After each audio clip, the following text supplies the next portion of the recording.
నమస్కారం. విశ్వకర్మ ప్రకాశం గ్రంథం ఆధారంగా మనం చేస్తున్న ఈ విశ్లేషణకు స్వాగతం.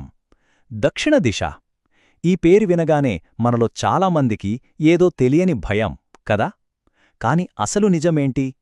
ఈరోజు మనం ఆ దిశను పాలించే 8 మంది దేవతలు గురించి చాలా వివరంగా తెలుసుకుందాం. నిజమే, దక్షిణం అనగానే చాలామంది మనసులో ఒకటే మాట, అబ్బో అది మంచిది కాదు అని. ఏదో అశుభం, నష్టం ఇలాంటి ఒక బలమైన నమ్మకం మనలో పాతుకుపోయింది. కాని వాస్తుశాస్త్రం ఏం చెబుతోందో తెలుసా? దీనికి పూర్తిగా రివర్స్. ఈ దిశే క్రమశిక్షణకు, న్యాయానికి, చివరికి మనలోని క్రియేటివిటీకి కూడా కేంద్రమట. సో ఈ అపోహను పక్కన పెట్టి అసలు ఈ దిశలో ఉన్న శక్తిని మనకు మంచి చేసేలా ఎలా వాడుకోవాలో చూద్దామా?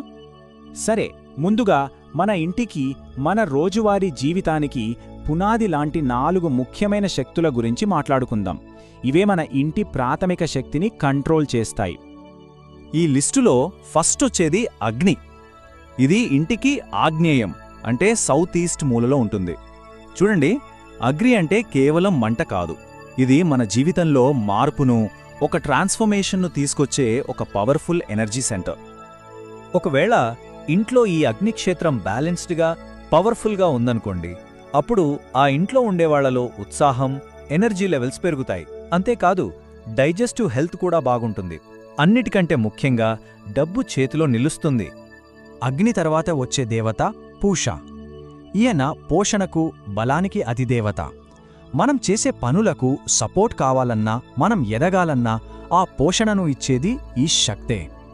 అంటే ఒక వ్యక్తి ఇంట్లో పూషక్షేత్రం స్ట్రాంగ్గా ఉంటే వాళ్లు ఏ పని మొదలుపెట్టినా చుట్టూ ఉన్నవాళ్ల నుంచి సపోర్ట్ ఈజీగా వస్తుంది. ఎలాంటి అడ్డంకులు వచ్చినా అవే తొలగిపోతాయి. ఇక మూడో శక్తి వితథ. పేరు కొంచెం కొత్తగా అనిపించొచ్చు. వితథ అంటే సింపుల్గా చెప్పాలంటే అసత్యం, మాయ. అంటే లేనిదాన్ని ఉన్నట్టు చూపించే ఒక భ్రమ. ఇక్కడే అసలు సమస్య.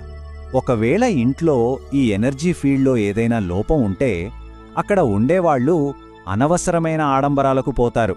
వాళ్ల తాహతుకు మించి ఖర్చు పెట్టేస్తారు. ఫేక్ ప్రెస్టేజ్ కోసం తాపత్రయపడి చివరికి అప్పుల ఊబిలో కూరుకుపోయే ప్రమాదం ఉంటుంది. ఈ ఫౌండేషన్ ఎనర్జీస్లో 4వది గృహక్షత. ఇది మన మనసును, మన ఆలోచనలను ఒక పద్ధతిలో పెట్టే శక్తి. మన సెల్ఫ్ కంట్రోల్కి, క్లారిటీకి ఇది చాలా చాలా ముఖ్యం. గృహక్షత దేవతా ప్రభావం ఉంటే ఏకాగ్రత పెరుగుతుంది. అంతేకాదు, మన లిమిట్స్ ఏంటో మనకొక క్లారిటీ వస్తుంది. ఇది మన మైండ్ని డిసిప్లిన్లో పెట్టడానికి బాగా హెల్ప్ చేస్తుంది. సరే, ఈ పునాది శక్తుల గురించి చూసాం కదా. ఇప్పుడు మన జీవితాన్ని ఒక ఆర్డర్లో పెట్టే, దాన్ని ఇంకా అందంగా మార్చే మరో 4 కీలక దేవతల గురించి చూద్దాం. దక్షిణ దిశను పాలించే దేవతల్లోకెల్లా మోస్ట్ పవర్ఫుల్ దేవత యమ. ఈయన కరెక్ట్గా సౌత్ మధ్యలో ఉంటారు.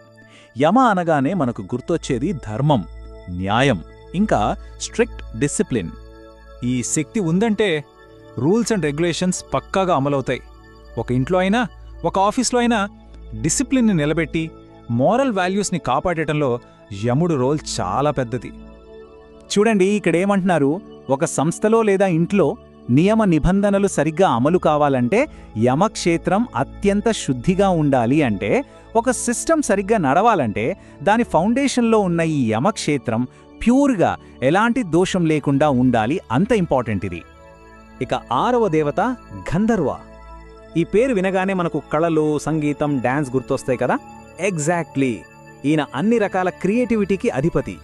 మన లైఫ్లో ఉండే ఎంజాయ్మెంట్కి, ఎంటర్టైన్మెంట్కి ఈయనే సోర్స్. సో ఇంట్లో గంధర్వ క్షేత్రం బాగుందంటే అక్కడ కొత్త కొత్త ఐడియాలు పుడతాయి, క్రియేటివిటీ పెరుగుతుంది. దానివల్ల ఆటోమేటిక్గా మానసిక ప్రశాంతత, రిలాక్సేషన్, సంతోషం వస్తాయి.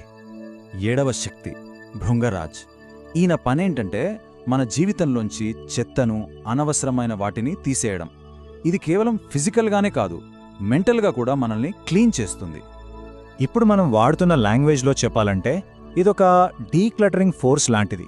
మన బాడీలోంచి వేస్ట్ని ఎలా బయటకు పంపుతామో అలాగే మన బ్రెయిన్లోంచి అనవసరమైన ఆలోచనల్ని, మన లైఫ్లోంచి వేస్ట్ పనుల్ని తీసేసే శక్తిని ఈ భృంగరాజ దేవత ఇస్తారు.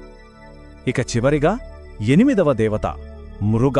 ఈ శక్తి మనలో జిజ్ఞాసను, అంటే కొత్త విషయాలు తెలుసుకోవాలనే క్యూరియాసిటీని, ఆ అన్వేషణను రేకెత్తిస్తుంది. ఈ ఎనర్జీ యాక్టివ్గా ఉంటే ఒక వ్యక్తి ఎప్పుడూ ఏదో ఒకటి నేర్చుకుంటూనే ఉంటాడు, రీసెర్చ్ చేస్తూ ఉంటాడు. ఇది వాళ్ళ పర్సనల్ అండ్ ఇంటెలెక్చువల్ గ్రోత్కి చాలా హెల్ప్ చేస్తుంది. ఓకే, ఇప్పటిదాకా 8 మంది దేవతల గురించి తెలుసుకున్నాం. మరి ఈ దక్షిణ దిశ బ్యాలెన్స్డ్గా ఉంటే ఏమవుతుంది, ఇంబ్యాలెన్స్డ్గా ఉంటే ఏమవుతుంది? ఆ తేడా ఏంటో ఇప్పుడు పోల్చి చూద్దాం. ఇది చాలా చాలా ముఖ్యం. చూడండి, దక్షిణ దిశ దేవతలు మనకు ఫేవర్గా ఉంటే పవర్, పేరు ప్రతిష్టలు, సమాజంలో గౌరవం, స్టెబిలిటీ ఇవన్నీ వస్తాయి. కానీ అదే దిశలో దోషాలుంటే రిజల్ట్స్ చాలా దారుణంగా ఉంటాయి. కోర్టు కేసులు, లీగల్ ప్రాబ్లమ్స్, అకాల మరణ భయం, చివరికి ఫైనాన్షియల్గా పూర్తిగా దెబ్బతినే ప్రమాదం కూడా ఉంది. అమ్మో, మరి ఎంత పవర్ఫుల్ దిశను మనకు మంచి చేసేలా ఎలా మార్చుకోవాలి, దాని అనుగ్రహాన్ని ఎలా పొందాలి? కొన్ని బేసిక్ ప్రిన్సిపల్స్ చూద్దాం. వాస్తుశాస్త్రం ప్రకారం ఈ దేవతలను ప్రసన్నం చేసుకోవడానికి 2 మెయిన్ మార్గాలు ఉన్నాయి. మొదటిది దక్షిణ దిశలో బరువులుంచడం. అంటే ఇంట్లో ఉండే బీరువాలు, బరువైన సోఫాలు లాంటివి దక్షిణ గోడకు ఆనించి పెట్టాలి. రెండోది ఆ దిశకు మూలమైన అగ్నితత్వాన్ని, అంటే ఫైర్ ఎలిమెంట్ని గౌరవించడం. ఇది దక్షిణ దిశ కదా. మరి పశ్చిమ దిశ సంగతేంటి? దానికి అధిపతి అయిన వరుణదేవుడిలో దాగి ఉన్న సీక్రెట్ పవర్స్ ఏంటి? దీని గురించి మన నెక్స్ట్ అనాలిసిస్లో వివరంగా మాట్లాడుకుందాం. ధన్యవాదాలు.